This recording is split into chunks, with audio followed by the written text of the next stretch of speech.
ونصلي على رسوله الكريم اما بعد فاعوذ بالله من الشيطان الرجيم بسم الله الرحمن الرحيم يا أيها الذين آمنوا كتب عليكم الصيام كما كتب على الذين من قبلكم لعلكم تتقون۔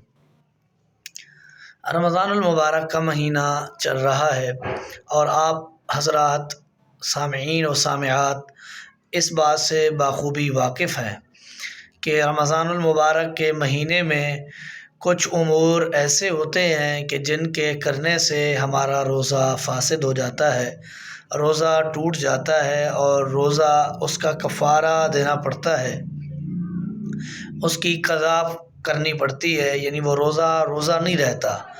اور کچھ امور ایسے ہیں کہ جو قصداً نہیں، بغیر قصد کے، بغیر ارادے کے اگر ہو جائیں تو ان سے روزہ نہیں ٹوٹتا۔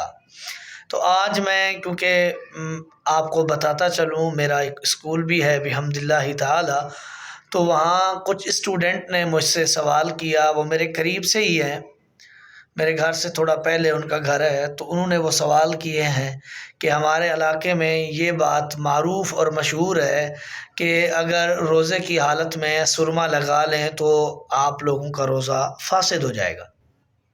حالانکہ یہ بات سرے سے غلط ہے۔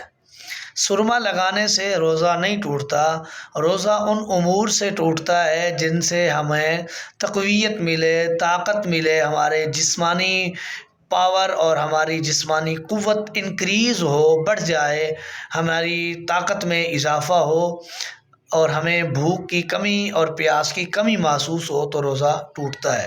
لیکن سرمے میں کوئی ایسی چیز ہے نہیں کہ جو ہمارے روزے کو فاسد کرے۔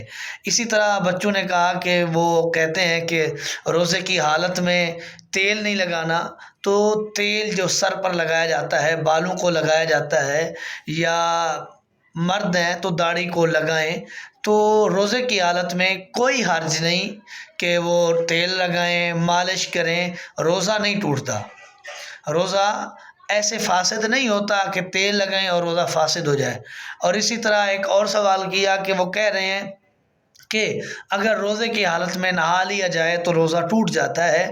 یہ کہ کوئی ایسا امر، کوئی ایسا معاملہ نہیں ہے کہ جو ہمارے روزے کو فاسد کر دے۔ روزے کے فاسد کرنے والے عوامل کوئی اور ہیں، وہ عوامل انشاءاللہ نیکسٹ ویڈیو میں آپ کو میں بتاؤں گا۔ اللہ رب کائنات سے دعا ہے، اللہ رب کائنات ہمیں قرآن و سنت پر عمل پیرا ہونے کی توفیق دے، قرآن و سنت کو سمجھنے کی توفیق دے، قرآن و سنت کے مطابق فیصلے کرنے کی توفیق دے، فتویٰ دینے کی توفیق دے۔